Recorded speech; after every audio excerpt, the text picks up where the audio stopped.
WO1 WeatherNet. Liftoff conditions looking pretty good. ESPS is ready for launch. Ignition. Liftoff. Falcon 9 has cleared the tower.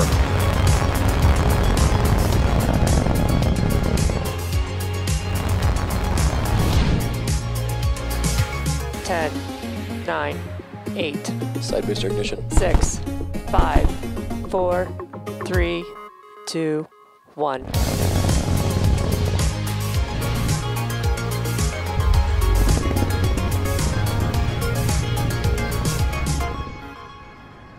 Good afternoon. It's Wednesday, June 30th, and we're here at SpaceX's headquarters in Hawthorne, California. You're looking at a live view of Falcon 9 as it awaits its 3:31 p.m. Eastern Time launch from Space Launch Complex 40 at Cape Canaveral Space Force Station in Florida. My name is Andy Tran. I'm a production supervisor here at SpaceX. Welcome to the webcast for SpaceX's Transporter 2 mission. It's our second dedicated smallsat rideshare program launch and second launch, or 20th launch of 2021. For those of you who joined us yesterday, you know that we got all the way down to T-minus 11 seconds, but had to stand down from our launch attempt due to rotary aircraft entering the keep-out zone. We are expecting the airways to stay clear today and looking forward to having Falcon 9 deliver the 85 spacecraft and 3 Starlink satellites on board to orbit. Now this includes CubeSats, microsats, and orbital transfer vehicles, sometimes called space tugs, which will deploy their spacecraft after separating from Falcon 9. Today's launch is SpaceX's second polar orbit launch from the East Coast, and only the second polar trajectory since the late 1960s flown out of Cape Canaveral. A polar orbit is one in which satellites pass above the North and South poles as opposed to the equator. SpaceX has worked closely with the Air Force and the FAA to create a trajectory that meets the necessary safety requirements for flight. So far, everything's looking like a great day for a rocket launch at the Cape, and with liftoff in just under 10 minutes, let's take a closer look at Falcon 9. The 2-stage vehicle is standing about 229 feet tall, or slightly taller than a 21-story building. It's named after the Millennium Falcon from Star Wars, and the number 9 indicates the number of Merlin 1D engines on the first stage. Today's mission is the 8th flight for this particular booster. That bottom 2/3 of the vehicle is the first stage. Its objective is to accelerate the vehicle through the Earth's atmosphere to space and then separate from the rest of the rocket.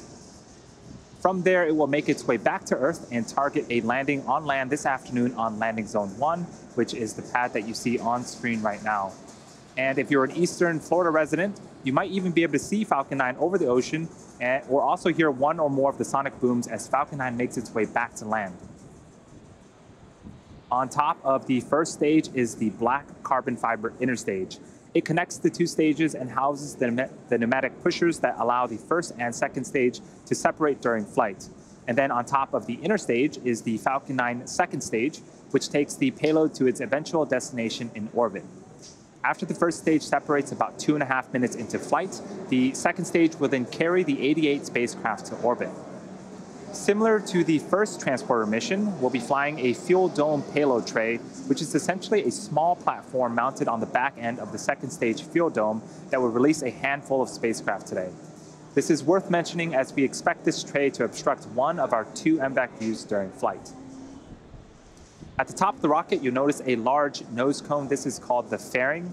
Encapsulated inside the fairing are all 88 satellites, protecting them until the vehicle is outside of the Earth's atmosphere, at which point the fairing separates to expose the satellites to space. For today's mission, our fairing is making its 3rd flight, and we're also going to be attempting to recover the fairing halves from the water following landing with our chartered recovery vessel, HOS Briarwood. The chief engineer held a technical poll at T-minus 60 minutes, and the launch director held a propellant load and launch go-no-go poll at T-minus 38 minutes. Since the T-minus 35-minute mark, Falcon 9 has been loading propellants. The vehicle is a bipropellant vehicle, which means it uses 2 types of propellants. For fuel, a refined form of kerosene called RP1, and for oxidizer, super chill liquid oxygen, we also refer to that as Lauch. Currently, RP1 is fully loaded on the second stage and almost fully loaded on the first stage. Liquid oxygen loading is currently underway. We're also loading helium into storage vessels on the first and second stages.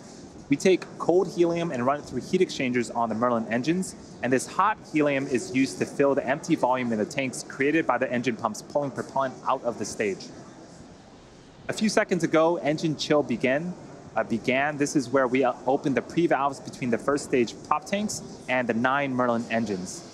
This allows a little bit of cold liquid oxygen to flow into the turbopumps, bringing them down to a temperature close to that of the super chill propellant that will soon be flowing through the engines at liftoff. We're at T-minus 6 minutes and 30 seconds and counting. The vehicle is healthy. We're tracking no issues so far.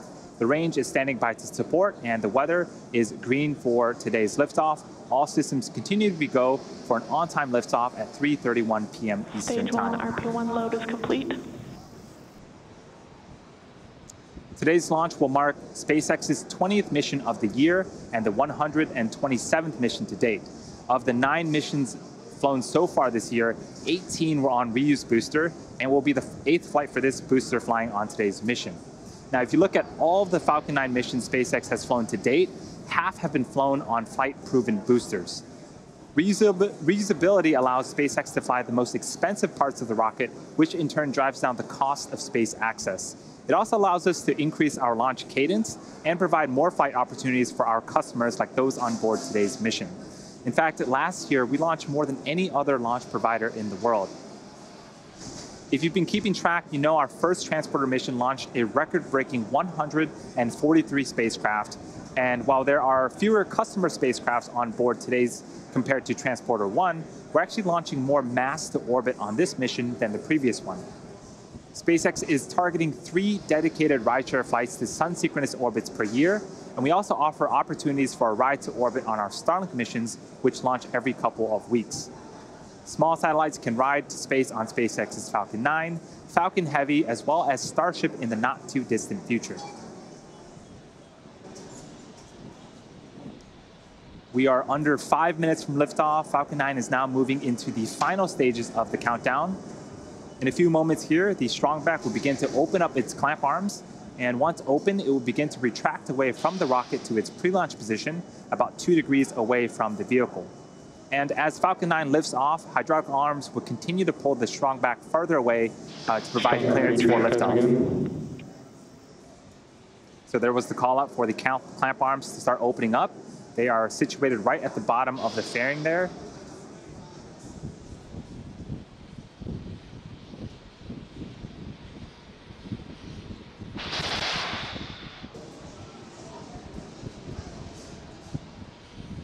The strongback is part of the transporter erector, also called the TE. The TE's job is to roll Falcon 9 out to the launch pad, raise it to a vertical launch position, also route power, fluids, and communication to both the rocket and satellite. The TE has a launch mount that the first stage is clamped to, and the strongback that is hinged to that launch mount. And you can start to hear the hiss and pop of pressure venting from the rocket and the plumbing in the transporter erector. At this stage, the strongback should be reclined to its pre-launch position, again 2 degrees away from the vehicle.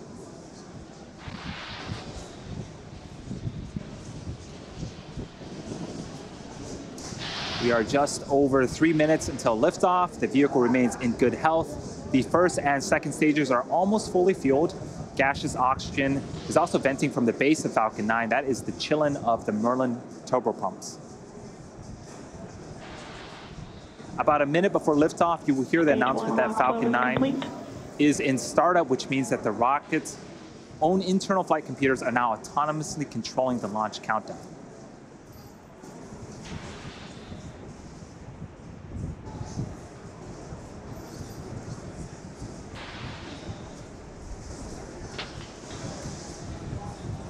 This is a great shot of the fairing, and inside that fairing again are the 88 spacecraft as part of the Transporter 2 mission.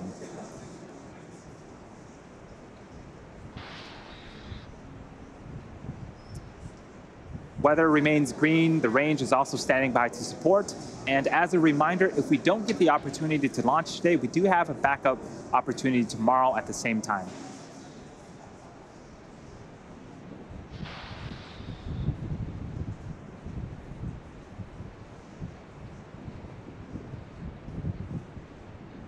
Stage 2 lock load is complete.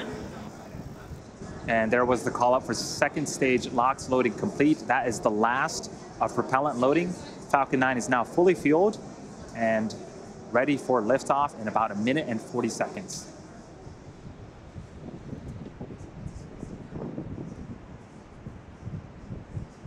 You can start to see some white clouds starting to form around Falcon 9. That is normal and expected for us at this stage in the countdown. When the dense cold liquid oxygen meets the warmer ambient air of Florida, it begins to condense and form the white clouds that you see on screen.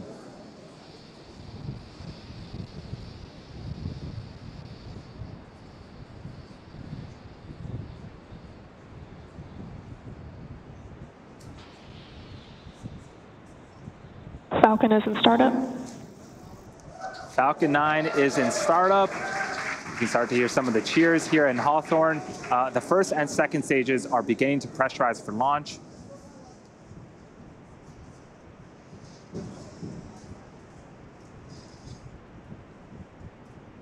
Falcon 9, Transporter 2, LD is go for launch. That was the launch director giving the final go for launch. We are T-minus 30 seconds from liftoff. Let's tune into terminal count and watch as the Transporter 2 mission begins.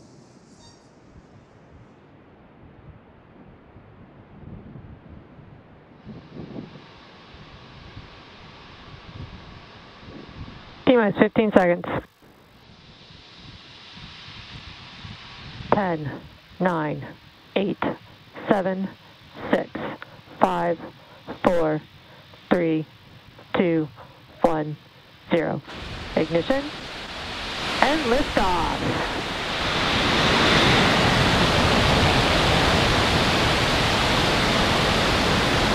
Vehicles pitching downrange.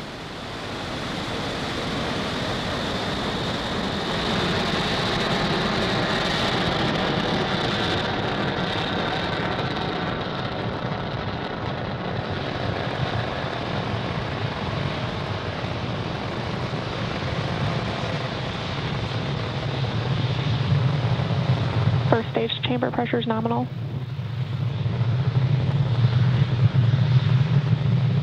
We are T-plus 42 seconds into flight. Falcon 9 has cleared its tower, and we're currently throttling down in preparation for max Q. That should be coming up in about 20 seconds. Max Q is where the vehicle will experience the highest amount of aerodynamic pressures. Falcon 9 is supersonic.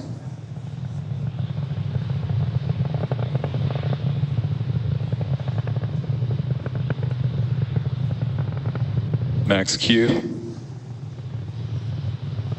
And you heard the call out. We've passed the period of maximum aerodynamic pressure. Falcon 9 is now headed south along the Florida coast. All is looking good with the first stage trajectory. We have 5 events coming up in quick succession in about a minute. The first is main engine cutoff, also known as MECO, followed by stage separation, where the 2 stages will separate from one another. The first stage will then perform a flip to head back towards Florida, and the MVAC engine on the second stage will form second engine start 1 and ignite that MVAC engine. Then the first stage will also begin its first of 3 burns, the boost back burn. And this is a view from the top of Falcon 9 looking down towards the 9 Merlin engines at the bottom of the first stage.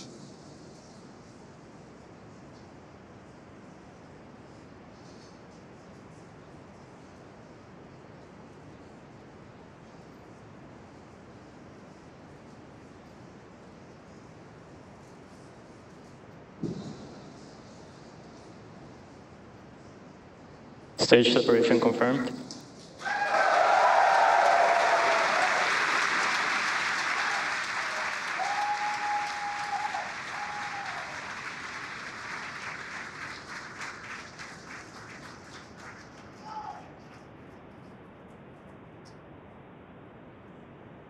And there you saw on screen, we had successful stage separation.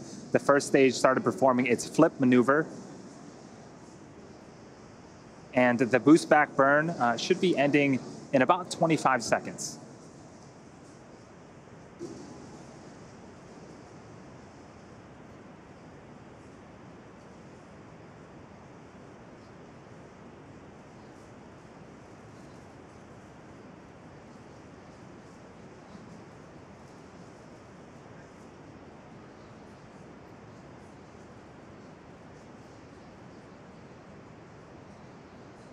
Stage 1 boost back shut down.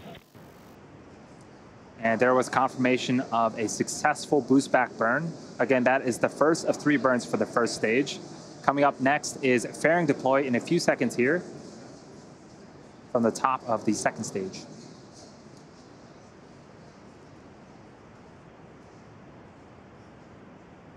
Fairing separation confirmed.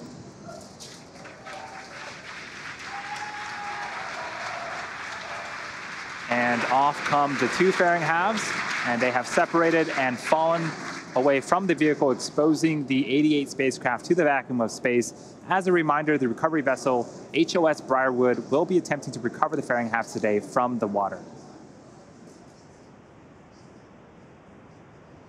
So we are about T plus 4 minutes and 20 seconds into flight. We have a couple of views on screen. On the right-hand side is a view of our second stage Merlin vacuum engine, also known as the MVAC engine. It's currently in the first of 2 MVAC burns. This burn should last for until the T plus 8 minute and 24 second mark. About another 4 minutes left on this burn. And the next milestone will be for the first stage to perform its entry burn. That's what you're seeing on the left-hand side of your screen. Falcon 9 needs to execute an entry burn to slow itself down before hitting the dense parts of the atmosphere. And without this burn, relying on the atmosphere alone to slow Falcon 9 down would put unnecessary strain on the rocket. Vehicle is on a nominal trajectory. The call out for a nominal trajectory. Everything's looking great so far on the Transporter 2 mission.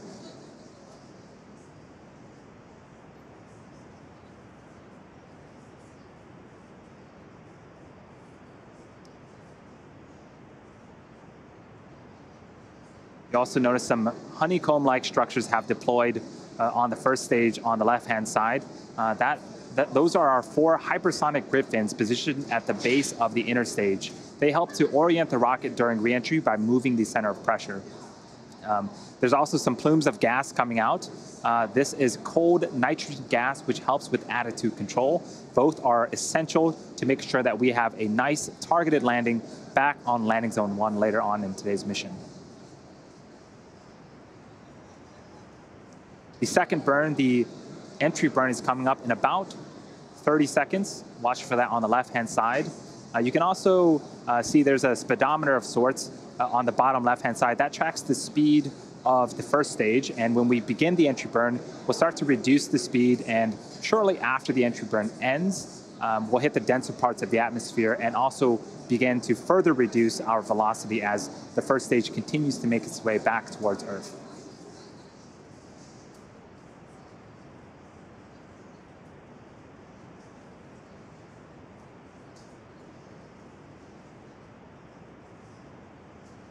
Stage 2 FTS is saved. Stage 1 entry burn start up.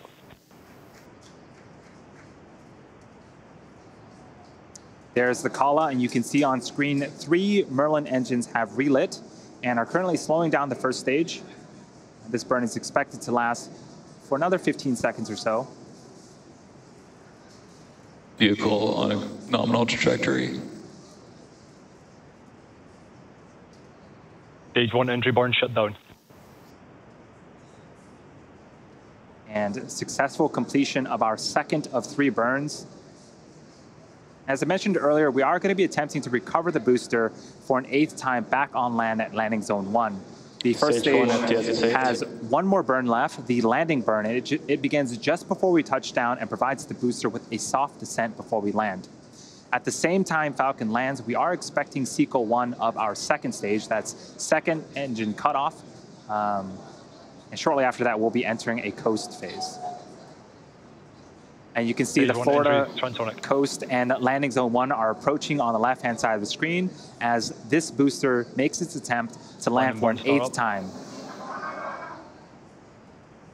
This is a great shot of the first stage coming down with its landing burn. Stage 2 in terminal guidance.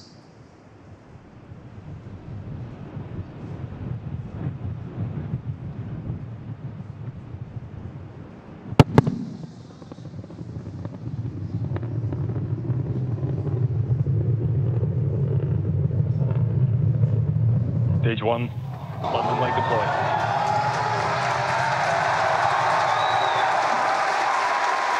That was as smooth as I'd seen it. We had phenomenal shots all the way through the landing burn. You heard the sonic booms. This booster has landed for the 8th time. That is the 89th recovery of an orbital class rocket. Stage 1 nominal landing confirmed. And what a way to start Nominal off orbit the Transporter insertion. 2 mission. At the same time, we did have successful second stage, second engine cutoff, and confirmation of a nominal orbital insertion. We are now going to coast for the next 45 minutes or so while we wait for second engine start 2. Just a few minutes after that, we'll begin to deploy the 88 spacecraft on board this mission. We will see you back here around the T plus 53 minute and 30 second mark.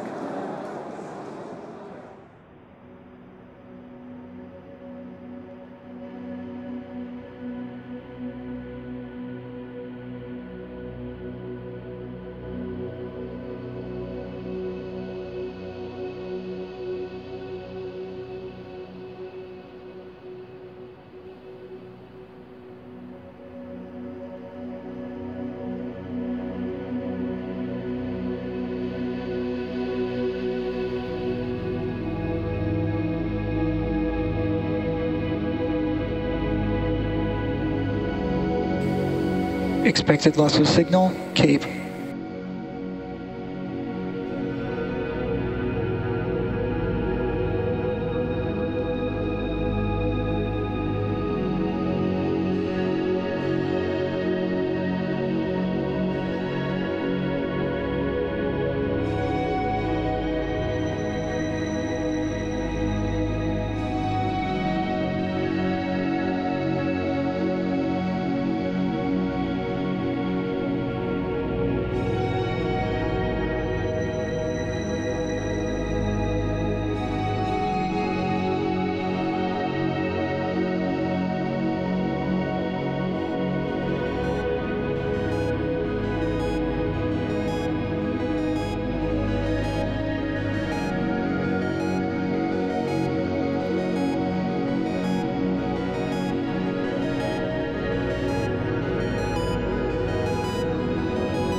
Welcome back to the Acquisition Transporter 2 signal mission, to our Garcia. second dedicated rideshare mission. Falcon 9 lifted off at 3:31 p.m. Eastern Time from Cape Canaveral Space Force Station and had successful stage separation. We landed our first stage on landing zone 1 and successfully completed our first second stage burn. We are waiting to relight our MVAC engine on the second stage for a second and final burn. It's going to be a quick burn lasting about 2 seconds. And that should be coming up in about 15 seconds.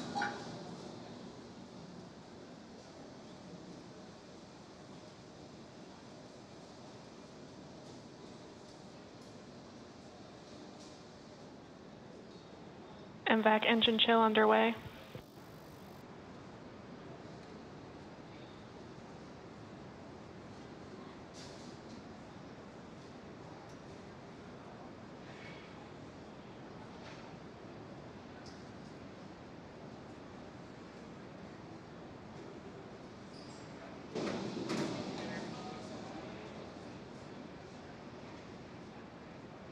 Nominal orbit insertion.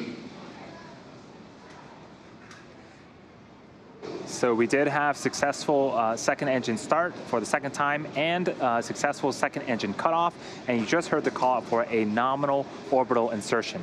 So the second stage is going to coast for a few minutes before we start to deploy our satellites. And as I mentioned, this is our second dedicated rideshare mission. Our goal with these rideshare flights is to provide small satellite operators with competitive pricing, increased flight opportunities, and flexibility. These dedicated rideshare flights to sun-synchronous orbits will occur about 3 times a year, providing regular access to orbit. In addition, we also offer opportunities for ride to orbit on our Starlink missions, which launch every couple of weeks. We've launched 4 Starlink missions that include rideshare spacecrafts as well, and we're hoping to launch much more in the future.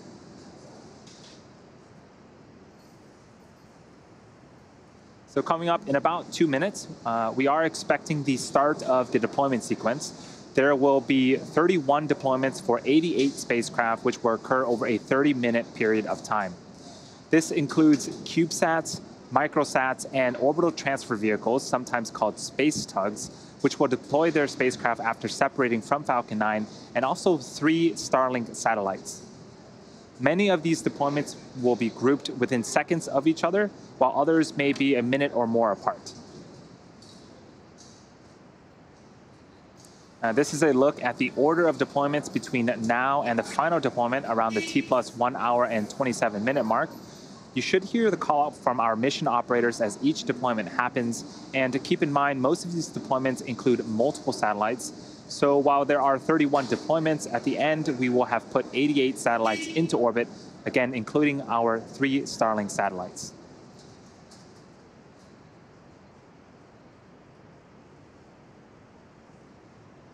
We are about a minute away. This is a view of our second stage. And back to the animation. Several of the customers on board this mission have multi-launch agreements with SpaceX. So some of the names might sound familiar to those of you who have tuned in for previous rideshare missions.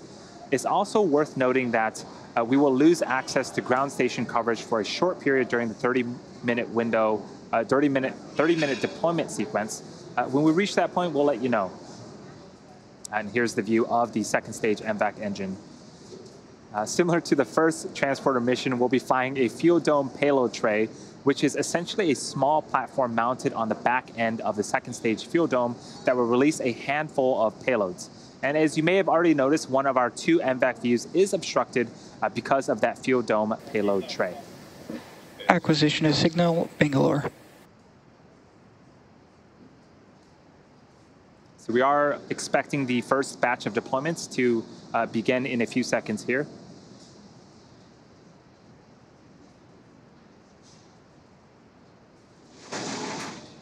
Ace 1, separation confirmed.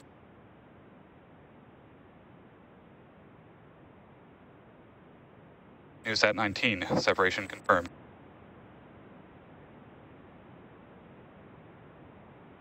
First ISI satellite, separation confirmed.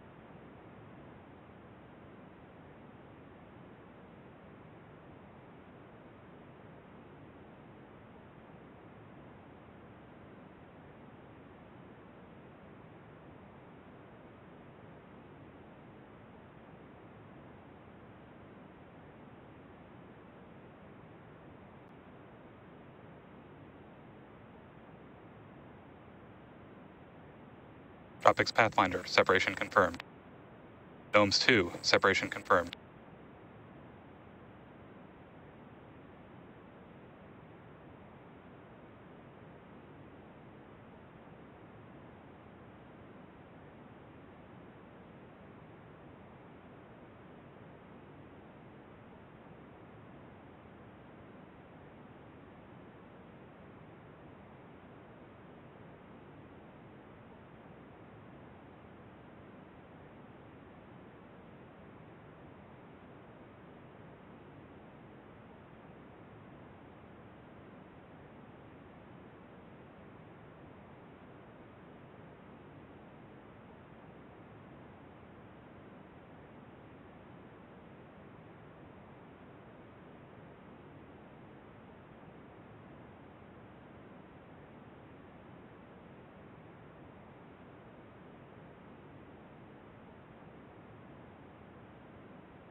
Second ISI satellite, separation confirmed.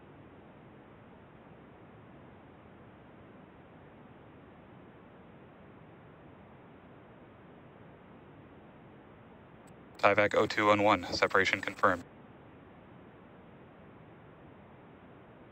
YAM 3, separation confirmed. Tubin, separation confirmed.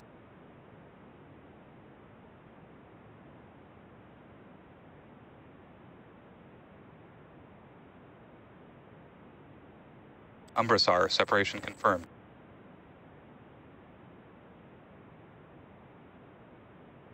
Ion satellite carrier, separation confirmed.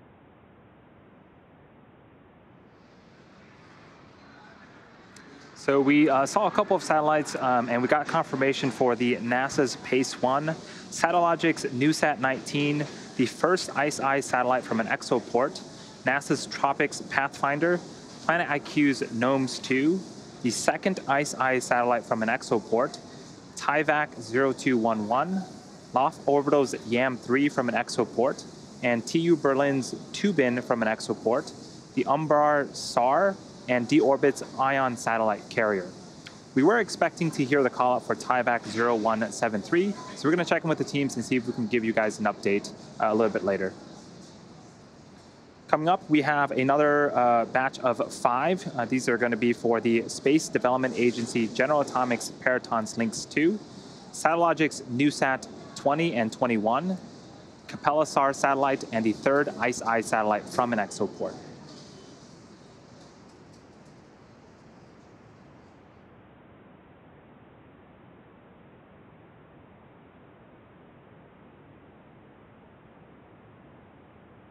Lynx 2, separation confirmed.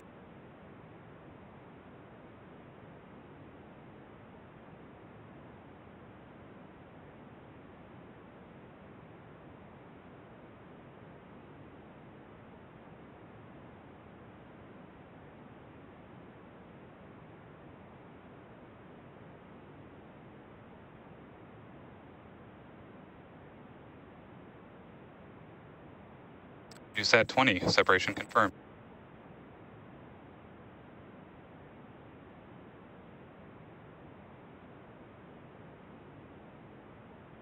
NewSat 21, separation confirmed.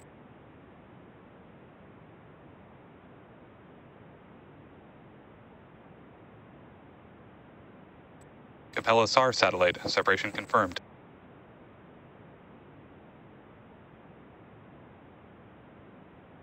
Third ICE-I satellite, separation confirmed.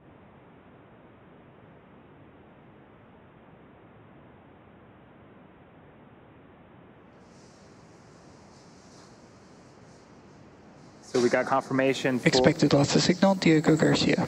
We got confirmation for 5 more deployments. That was the Space Development Agency General Atomics Peritons Lynx 2, Satellogic's NewSat 20 and 21, the Capella SAR satellite, and the third ICE-I satellite from an exoport.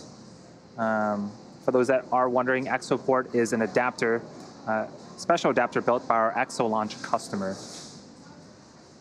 We are about halfway through the 31 total deployments on today's mission.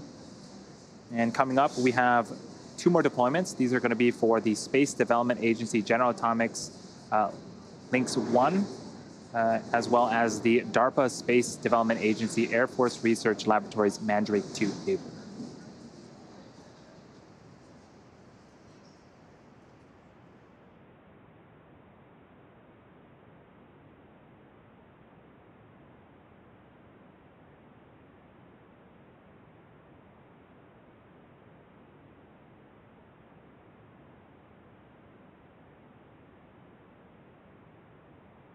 Lynx 1, separation confirmed.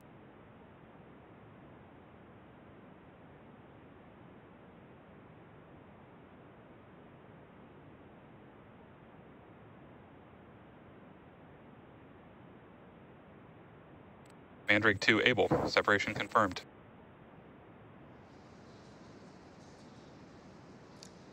We got confirmation for Space Development Agency General Atomics Paraton's Lynx 1 deployment, as well as the DARPA Space Development Agency Air Force Research Laboratories Mandrake 2 Able. And coming up in less than a minute, we are expecting the next deployment. It's going to be the 4th ICE-I satellite from an exoport.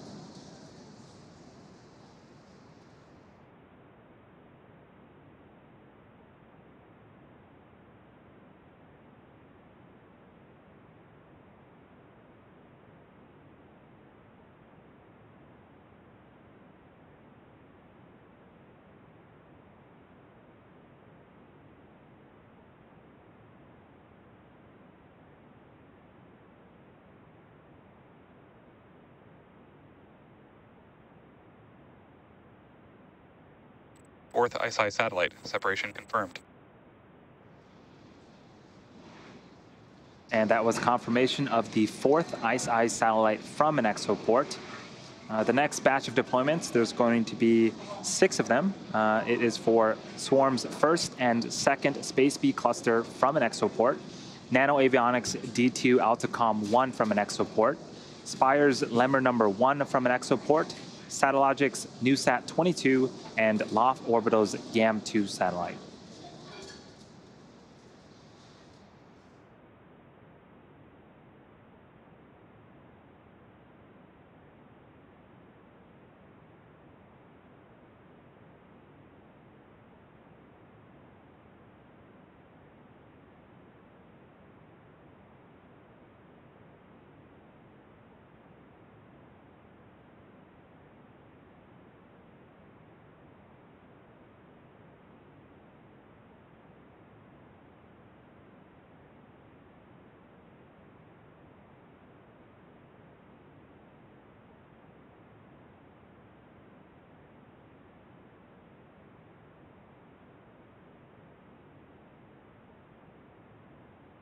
First Space B cluster, separation confirmed.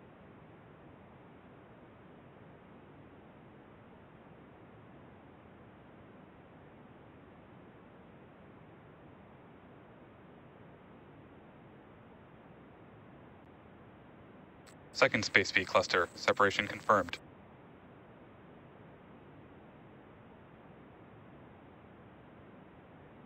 D2 Atlacom 1, separation confirmed. Lemur number 1, separation confirmed.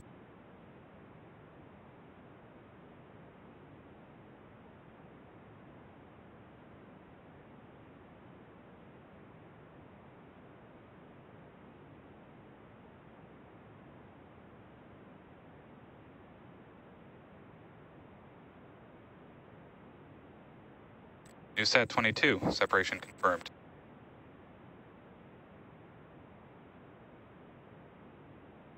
YAM2, separation confirmed. And we got some really cool views of the satellites separating. That was for Swarm's 1st and 2nd Space B cluster from an exoport, Nano Avionics D2 Altacom 1 from an exoport, Spire's Lemur number 1 from an exoport, Satellogic's NewSat 22, and Lauch Orbital's YAM2 satellite. The next 2 deployments are going to happen during a blackout period, which means that we lose camera views and telemetry. While we wait to regain access to ground station coverage in a few minutes, sit back and follow along with our animation that shows you where we're at in the mission. We'll see you back here at the T plus 1 hour and 15-minute mark.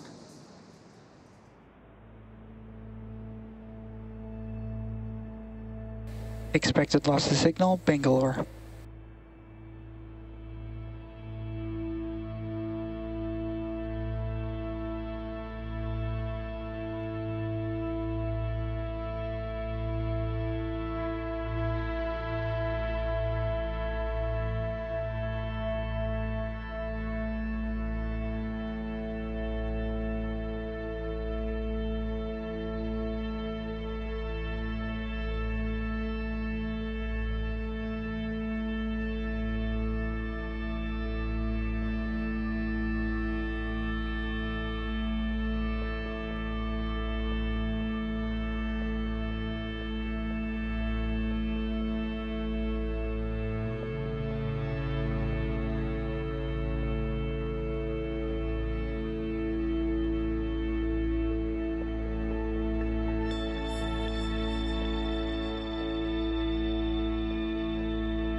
Welcome back to the webcast for Transporter 2, SpaceX's second dedicated smallsat rideshare program mission.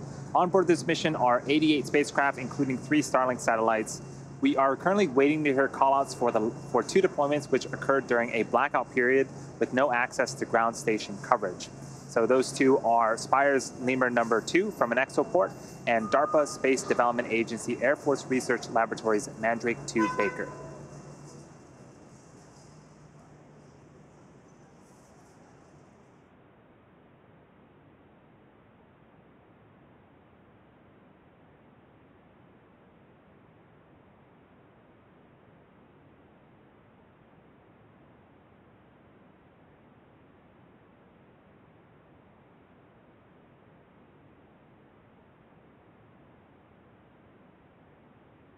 Lemur number 2 and Mandrake 2 Baker, separations confirmed. Acquisition of signals, Svalbard. And there was the confirmation for Spire's Lemur number 2 from an exoport, the DARPA Space Development Agency Air Force Research Laboratories Mandrake 2 Baker satellites. Coming up, the next 2 deployments will happen a few minutes from now. Those will be for Spaceflight Incorporated's Sherpa FX2 and the LTE-1 satellites. And we're going to leave you with a short animation and sit back and follow along, and we'll see you back here once we hear those callouts.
Acquisition of signal to Lee. Welcome back once again to the webcast for Transporter 2, SpaceX's second dedicated small-sat rideshare program mission. We have two deployments coming up. These are going to be the last two for our rideshare customers. They are for Spaceflight Incorporated's Sherpa FX2 and Sherpa LTE-1. And that should be coming up in about 20 seconds.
Sherpa FX2 separation confirmed.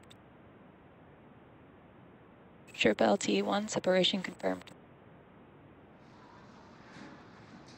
And you see on screen and heard the confirmation. We got confirmation of Spaceflight Incorporated's Sherpa FX2 and Sherpa LTE-1 deployment. Now, these are the last of our rideshare deployments for today, but we're not done. We have 3 Starlink satellites to deploy as well. That's going to be coming up in a few minutes here, so sit back. We're going to take a quick break, and we'll see you back here at the T+ 1 hour and 27-minute mark.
and welcome back to the webcast for SpaceX's Transporter-2 mission.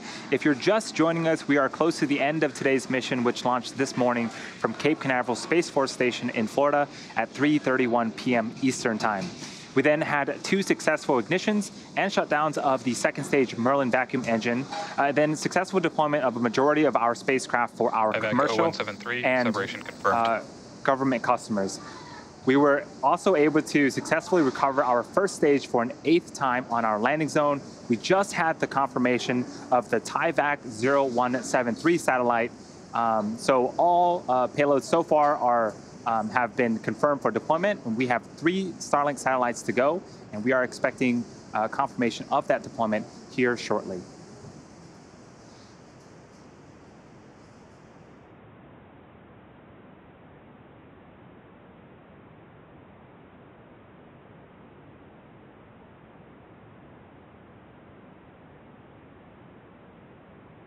Expected loss of signal, Svalbard.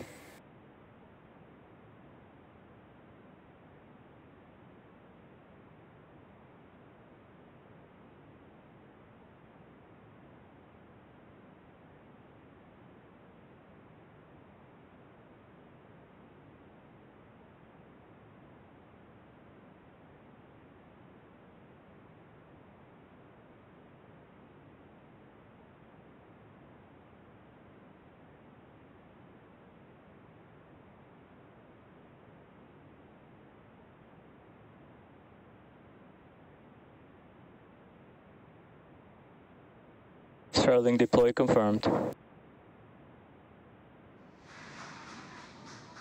And there goes our 3 Starlink satellites. Again, that is 88 spacecraft confirmed for deployment on today's Transporter-2 mission.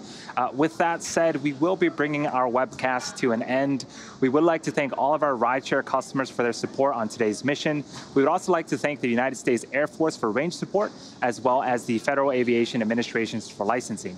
Continue to follow us on SpaceX.com for future missions and milestones, as well as our Twitter and Instagram profiles. And if you are excited by what you've seen today and want to join our team, visit SpaceX.com/careers to learn more about working at SpaceX. And as always, thank you to all of our viewers for your continued support, and have a great rest of your day.